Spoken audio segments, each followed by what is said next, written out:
Divine Truth documentary. Jesus, Mary, and others provide information to people or organizations that produce documentaries. In this video, Jason Sleep is interviewed by Thomas Leader after a seminar held by Jesus and Mary on the 11th of August 2013 in Murgon, Queensland, Australia.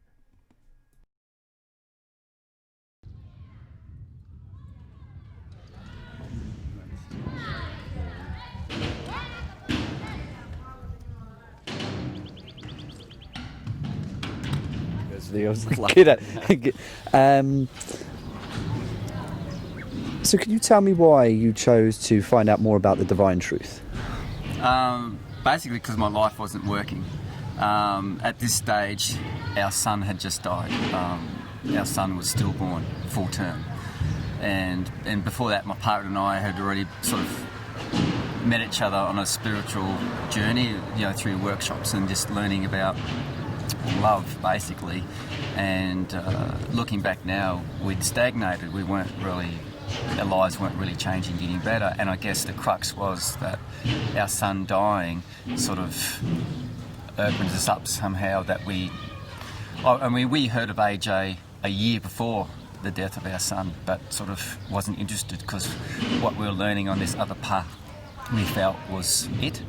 And but then when our son died, it really devastated us, and then again AJ seemed to the sound of AJ being mentioned sort of come into our lives again, and my partner just wanted to know. She just wanted to know why this thing happened to our son. So she just went to a seminar on the Gold Coast. That's where we were living at the time.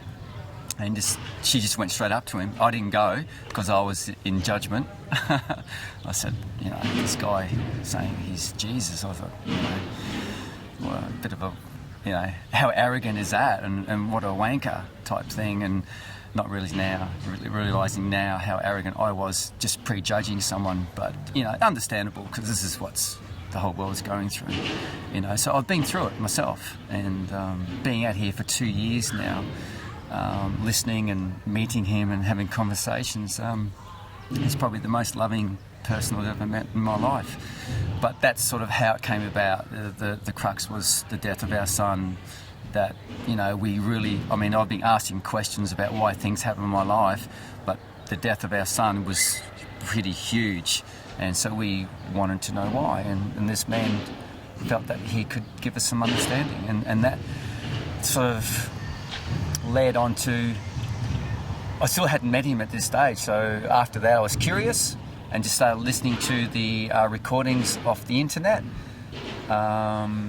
And one of the first things that really changed for me, the thing that I heard from him, was that your parents don't have to love you through their own free will. And on this previous spiritual course, I was looking at my emotions and wanting a closer relationship with my family, but they didn't seem to want to, nothing was changing until I heard one truth that seemed real for me, that as soon as I got it for me about how I had these demands that my mother should love me or my father should love me, as we all do expect, as soon as I got that in here a bit, my mother ended up ringing the next day, out of the blue, so to speak. But it was a relief for me, because I was sort of killing myself, trying to change myself and work on all of my, anger issues or resentment or sadness, because my mother used to give me terrible beatings as a little boy. So I had a lot of resentment and other stuff that I wasn't fully aware of. But it was a relief for me knowing that, people don't actually really have to love you if they choose not to. And that was relief for me, going, oh wow, how you always have to be nice to people, and especially family and stuff. Like I'm always forcing myself on the top of all this stuff to be loving, and it wasn't true. So it was a relief. So from then on, I thought, wow. And then my law of attraction already had changed once that night I felt into, oh yeah, my mother doesn't have to love me, so I can stop demanding that she loves me. And then the next day she rang. So already something had shifted, and I thought, and I was a little bit aware of changes, because of the spiritual work I've already done for 8 or 9 years, that there's something to this. So where do you think you would be without the law of attraction and AJ's teaching? In a worse condition. As in, I would not have the amount of awareness I do now about how my soul is creating these events or circumstances around me. So I'd be a lot more on the victim side, or the non-creative side, or the taking side. What I've realised that in my life, I've constantly trying to get things from people, or trying to get things from everything outside of me, and I've never been one of freely giving. So I think that the world's doing things to me, and my family have done this to me. I'm still working through those emotions. I'm not free of it. I've still got mother-father issues that I'm either in denial of or sort of looking at. But I would hate to imagine where I'd be if... I mean, look, I have a part in the death of my son. And because I didn't know anything about God beforehand. So it's not about AJ at the end of the day, because he's just a person who's saying he's Jesus. And it's taken me 2 years to sort of be honest that maybe he is, but then not get hung up on that, because it's about the message and the truths. And I was already learning some truths beforehand, but now it's just the next level. And to be honest, it's taken me like 8 or 9 years of learning truths on the natural love area, just to be even open to hear that my first reaction was, well, who is this, tosser?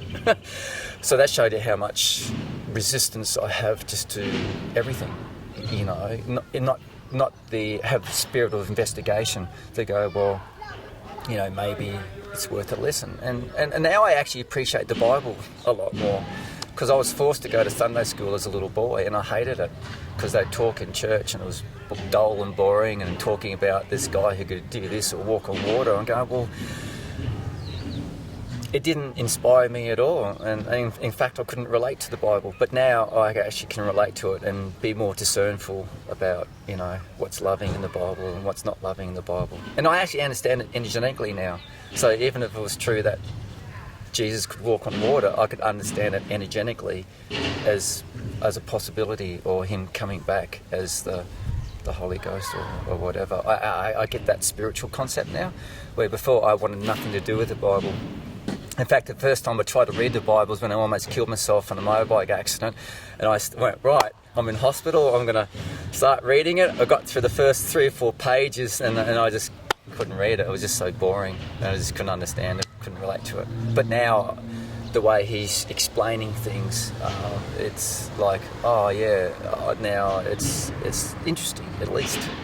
Yeah, so. Excellent. It must be very difficult to feel that you are in part responsible for the loss of something so very precious to you. Definitely. It's not having any understanding or awareness that myself personally, you affect everything around you. It's not the other way around. It's not the world affecting me or affecting you. It's like he was saying, you're a common denominator in everything that happens in your life. But then we look for someone or something to blame, and I can understand why people blame God and say, well, how can you, as a loving God, let this happen? If you understand and know everything and you created everything, then why do you let pain and suffering continue? And this is what AJ has helped me about too, because he explained of how man's soul condition has degenerated over millennia, generation to generation. So we're left with the tab. We're actually born with the debt, so to speak, emotionally, and we don't understand it. And this is what he was saying about energetically, emotionally, where it's passed on for generations. So we're born with this error that's coming out of our soul, and we wonder why we're having a tough and hard life, and all this pain and grief is seen to be attracting or going in cycles, is because it's already been installed like a download inside of us. So starting to get this understanding is like, well, I can sort of take responsibility for my life, but it's really hard. taking responsibility, because most of my life has been about no responsibility. Being in the military, I was drunk most of the time and just chasing women, you know, so I was always trying to, like I said before, trying to get things to make myself feel better. But now, working on trying to have a relationship with God is the way of not being on the take and trying to get things from people anymore. And I'm realising, and I had a sense of this beforehand, that our natural state is giving, you know. You watch children, you observe children, they just want to give. But if you look at adults, they just want to argue and take and demand that you believe what I believe. And whether it's true, like I could be talking about a truth, but I still could have emotional demand that you understand me and you agree with me. And then it destroys the fact of what I was talking about. It might have been helpful, but it's irrelevant now. So. But with the death of my son, I'm still got a lot of, you know, I understand he's up there and in a place called Summerland, and that you can talk and see loved ones or relatives in sleep state. But I don't remember a lot of my sleep state, apparently due to fears that I haven't dealt with. But it's really difficult because so much shame and guilt around that. Having a baby is supposed to be the most wonderful experience, but then to have ours go so terribly wrong. It was a home birth, and then I won't go into details, but then I was investigated for 4 hours, like within hours of the death, as a possible, it was a crime scene. I came home to get some clothes from the hospital, and then basically it was all my unit and everything was roped off as a crime scene. It was the worst experience of my life, but again, that represents the devastation that's already in my soul, and so I'm still trying to understand it all fully. So AJ talks about fear. I think I do have an openness. So what is the fear inside of you come with preconceptions? that has caused potentially such, you know, devastating things in your life? Well, I guess the event of our son dying, the whole traumatic event, it was a reflection of the fears actually inside. Like, I have had terrible fears of personal harm, because Mum used to give me those beatings, you know, and there's a reason why all that happened, but as a child you don't understand that. So I had terrible fears of death, of probably wanting to die, and probably feeling that I'm about to die, because it's not just the physical act of being beaten, it's the emotion that's coming from the person who's inflicting it on you as well, because their intention is to harm you. So I've had terrible fears of being harmed and not upsetting people too. So make sure I always say and do the right thing and not to upset someone, because I was very sensitive to projections of anger. But also, since listening to AJ, I had no real understanding of spirit influence as well, spirits around us. So now also understand through experiences since that it's not necessarily the person I'm talking to, there's spirits around that person who are also projecting fear or anger at me. So I've had terrible fears of people who are angry. And I just realised the other day that I actually really wanted to beat my mother back. Just the other day. That this is why I had such terrible anger towards women, because of the first woman in my life treated me so badly. So I'd never realised that, you know, the only way I could relate to a woman was being drunk. That would probably numb me out to all these pains I wasn't connected to, yeah, I forgot where I was going after. No, that's good. Sound-wise. How do you feel that it was described in the media that Divine Truth was a cult? Understandable, because that's how I felt about him when I first heard that he was saying he's Jesus. It just really reflects, like, it's easy to judge the media, it's easy to, but we've got to understand that where society is today, it just didn't happen overnight. This is a culmination of thousands upon thousands of years, basically. And I've been the way that the media have treated him. I was actually treating him the same way when I first, found out or heard about him. In fact, I heard about him the first time and just totally ignored it for over a year. But then when my life fell apart even worse, then I was sort of, through personal experience. See, a lot of, like even my family, my father said, "Oh, you're not going out there to listen to that Jesus guy, are you?" And I actually said, "No, I'm not," because I was in so much fear and distraught, because this was just after the death of my son. I just couldn't deal with being attacked anymore. So I understand the media with the scepticism, and to be fair, a lot of people who've claimed to be this and that have made it worse, and people have died in cults and stuff like that. So I do understand the fear that some guy is saying, because there's not a good track record. So what's this going to be any different? But there is no compound, and there's no, you've got free will, you can do whatever you want. I mean, I'm a normal person. I work a job sort of 9 to 5 each day and do my own thing, and I live 40-minute drive for him. So it's not like I'm, camping out at his house, wanting to be told what's the next thing to do. In fact, I ignore most of what he says and do my own thing anyway, even though that it could be to my benefit. So that's a lot of, I have my own conflicts about a lot of the things he says, because I still have to investigate it for myself. It's not about taking everything that he says as absolute gospel and go, all right, I've got to try and do that, because I'm not there emotionally anyway. It's not real for me, but I understand the media, because I was the media. It's just a reflection. So, but knowing him and being around here, and that's why he's okay with media spending some time with him to get to know him. Then you can make up your own decision, your own mind, and then you can present it the way that you feel. See, when you have not had a personal experience with him, like most of the media don't, then obviously they're going to portray it from their own beliefs and their own feelings and what's happened in their life or not happened in their own life. So it's understandable.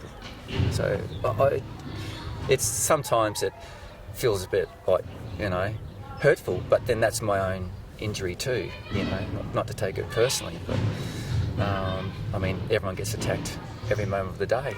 The media is just another expression of what's going on the planet. That's how I see it. Excellent.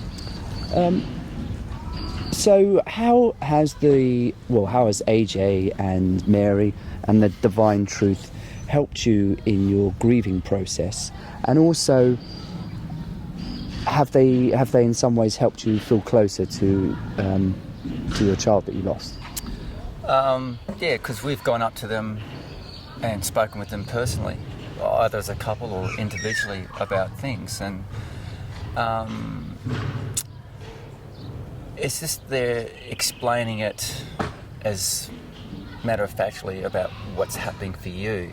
So it's not that they're trying to they never try to comfort anyone. They don't try to go, they're it's none of that. So it's not like sometimes what I think I want that you expect for someone who's, and I think that's more loving, because, if you're really asking for the truth about something, and, the truth is meant to bring up the unknown grief and pain that you have, which created the incident in the first place. But they personally aren't involved in my life. So, while we've been on a project, planting trees or something like that, and I found that it's an appropriate time to ask a question or something like that, not to be too demanding of their time, but them just sharing his feelings about what he can feel that's going on for me, and the only reason that he can do that is that he's dealt with his own emotions, you see. Not that he's Jesus and he's arrived as Jesus and then he just automatically knows stuff, because that's not been his journey. It's the same with me. As I deal with my emotions, I can feel things in myself, I can feel things in you, in other people, that they might not be able to feel themselves. So then, if you ask me, what can you feel? Then I'll just share what I can feel. Then you do whatever you want with it. And then if it brings up anger or brings up fear or brings up, whatever, then that's your reaction or your truth, and then you take appropriate steps from there. But we've asked specifically to help us feel that pain and grief, to release it for our soul, because if we wanted to have children again, which we've discussed, and we feel that we're not yet in that place, because we do have fears that what if that happens again? Jesus and Mary don't take a personal interest in your life. They just, if you ask them a question, they'll happily answer it for your progression, to heal your soul, to be a more loving person. Whether, what religion or what beliefs or whatever you're from, it's a demonstration of love. So I guess the best thing that you can go off is their demonstration of love. I've never seen him angry. And I've been angry plenty of times around him and near him as well. So that's pretty amazing. And I've never personally had a father that's demonstrated life like he has.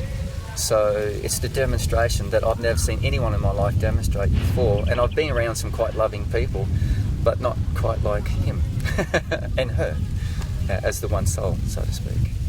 So it's just, again, having personal experiences and them sharing. And they have an interest in everyone growing and having more love in their life, And that's what I want to share too. That's why I'm doing this interview. I just want to share my journey, because the whole planet is in pain and suffering, and because we're not feeling our own pain and suffering, we're constantly inflicting it onto other people. And so I want to be part of helping other people not do that, because I've done it most of my life myself. And the death of my son was a huge wake-up call about what I'm really doing in my life.